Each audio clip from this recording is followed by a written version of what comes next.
sa akin, mahirap kasi syempre, past few years from Beda to Binil, alam ko lang player ako eh. So ngayon, wistan ni Allen na maging leader. So para sa akin, syempre, ang hirap din maging role nun and mabigat siya kasi unang-una kailangan mong ayusin yung sarili mo. Yung patience mo, yung pakikisama mo sa mga kasama mo.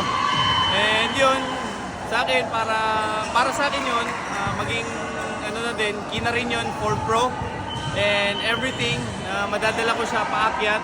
Kaya ayun, ngayon, ina-apply ko yung mga dating mga gusto kong ipagawa sa mga teammate ko na kasi hindi nila ako pinapakinggan, player lang ako eh. Ngayon, wala kaming choice ni Allen kundi implement lahat eh. So ayun, yun lang talaga, kailangan lang namin ipakita ni Allen yung pagiging solid na leadership namin.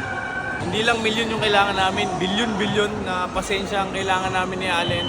Dahil syempre may mga teammates din kami na alam mo yun, hindi naman, minsan kasi hindi naman pare-pare sa player eh. Minsan may mga absent-minded, wake up call man lang. So yung mga gusto rin namin na yung mga small details na ganun sana, na gets na nila sa sarili nila, pero dito pa rin kami ni Allen to remind them to refocus para ma-face nila yung mga ganong para sa next level na kung sila naman magiging leader, nararamdaman din nila yung nararamdaman namin.